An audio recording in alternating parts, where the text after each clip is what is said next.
It's probably not controversial to say that there is no creature more iconic and more unique to Dungeons & Dragons than the Beholder. Nothing quite says D&D like a horrifying floating eyeball monster, and they've remained a tentpole of every bestiary since the very first edition. But what makes these aberrations so interesting? Well, we're going to go over everything that you need to know in order to face off against one, and so that you DMs out there can run one to the best of your abilities. Real quick though, before we get into that, be sure to like and subscribe because we put out new content like this every week. And now on to the legendary Beholders. Beholders harken back to a time before the thorough backgrounds for all the monsters really existed. Monsters were just there because they were monsters. Their true origins have remained mysterious as a result, but they have been more fleshed out the more of them that we've gotten. Beholder magic warps reality around them in weird ways, especially in their dreams. When a beholder dreams of another beholder, a new one pops into existence. This usually results in them fighting to the death though, as there's nothing in the world more paranoid and ingenious than a beholder. Beholders are incredibly intelligent and universally arrogant. Each beholder believes that beholders are the superior species and that they themselves are the superior beholder. Beholders view everyone else as lesser beings, at best to be utilized as minions, or at worst, food or target practice. Physically speaking, beholders are roughly spherical with a single massive central eye and a wide toothy maw. Numerous tentacles end in smaller eyes, and these eye stalks can act independently and provide the creature with unparalleled awareness of its surroundings. Each beholder exhibits a unique combination of colors, textures, eye stalk lengths, and distinctive irises, though they tend towards almost genetic similarities in certain areas owing to their bizarre method of dream reproduction. What we have here on screen are the regular statistics for the standard beholder, though there are several wonderful variations that cover lower level threats like the Gazer, the Spectator, the Goth, or the horrifying Death Kiss. Consider the actual beholder as the apex, and use the other lesser beholders if you want a beholder-style encounter at earlier levels, because as you can see, they're no joke. Though their stats are really nothing but endless things to be terrified of, it's the eye rays that draw the most fear from people who face off against these creatures. And for obvious reasons. They say variety is the spice of life, but I think it's also the spice of death, as we can see from, well, all of this variety.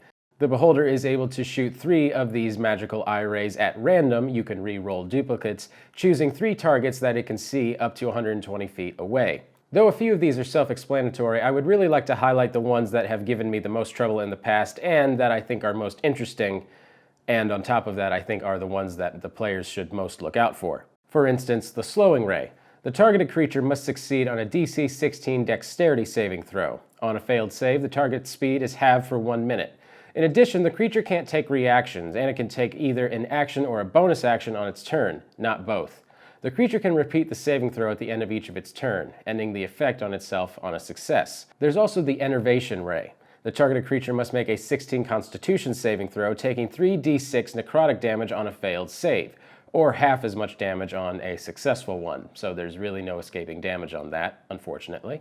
One of the more diabolical ones is the Telekinetic Ray. If the target is a creature, it must succeed on a DC 16 saving throw in Strength, or the beholder moves it up to 30 feet in any direction.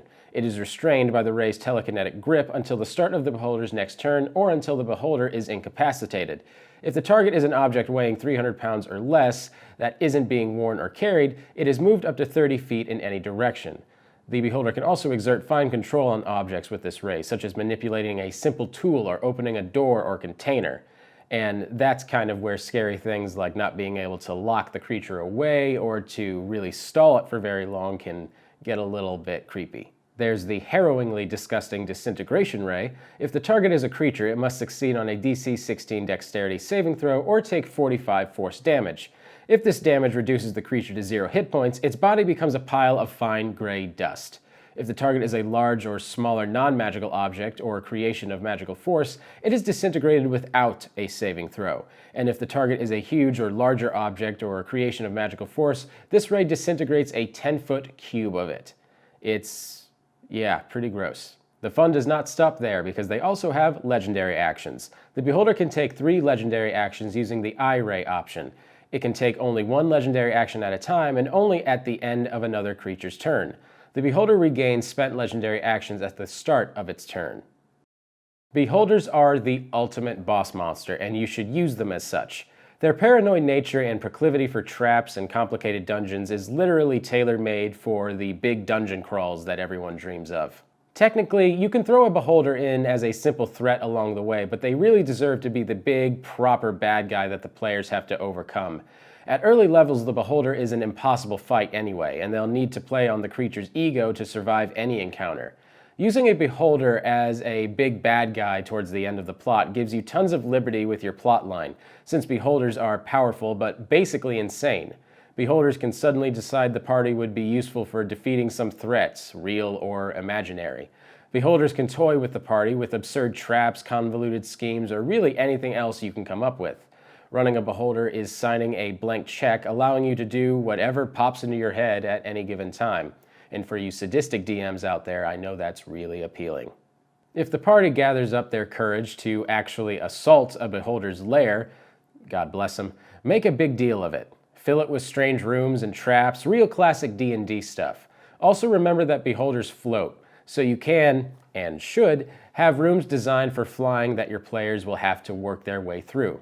Also be aware of which direction your Beholder is looking each turn with their anti-magic cone. In combat, Beholders are just plain fun. The randomness of their attack means even you won't know what'll happen each round. And what I'm saying might be a little sacrilege, but if you feel like you've bitten off a little more than you can chew and someone that you really care for, whether it be in the party or an NPC, is about to get blasted with the old death ray, I don't think anyone's going to judge you too harshly if you fudge a roll there. I personally don't like the idea philosophically of doing it, but the importance of the story and the game, and indeed your entire adventuring party, is a little bit more important than some sort of moral grandstanding against it. Finally, I don't think it would be a bad idea to make your Beholder a recurring villain as well, since they could easily slip away and come back later in the campaign to face him off at a different time. Or if they're defeated in some way, you can also just bring them back as a sort of reincarnated or mecha version. I've seen it all done before. The point is, they are more worthy of being recurring villains than most things from the Monster Manual. So let's say you're the one fighting the Beholder. Well, if you're a caster, your first priority should be getting out of that anti-magic gaze. While D&D doesn't have facing rules, the Beholder can't point that cone everywhere at once. Try to gain the Beholder's attention if you're a martial class and get it to focus the cone on you while the casters fan out on the opposite sides. If your party has multiple casters, keep well away from each other. That way, in the worst case scenario, only one player can get shut down by this. Finally, pack a ton of healing. Between all of the legendary action rays, a Beholder can dish out a ton of damage between all of its turns. You should also come prepared with at least some kind of, well, way of dealing with the petrification. A few greater restoration spells can make the difference between life or death in a Beholder fight.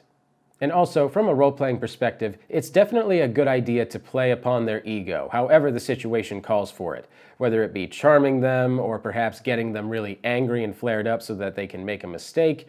Either way, if your DM is playing a Beholder correctly, they're going to play them with a really inflated ego, and that's something that you as the player should chip away at. Aside from perhaps a dragon or a character that killed your fictional parents, you can't really get more epic of a fight than with a Beholder. They take a delicate hand to run and an iron fist to defeat, but are in every way worth the struggle. I hope this guide has given you the tools you need to prepare for a creature that literally shoots death from its eyes. Thank you guys so much for watching. I really appreciate it. Be sure to like and subscribe because we put out new content like this every week. And if you've ever dealt with a Beholder in your past, or if you DMs out there have run an encounter that you're really proud of, I would love to hear about it down in the comments, especially because these fights tend to be very climactic, very sudden, or just very jarring and tragic. And I would love to hear about it. Thanks again for watching. My name's Patrick Ferguson from Skull Splitter Dice, and until next time, farewell. Thanks for joining us. Don't forget to like, comment, and subscribe so you never miss out.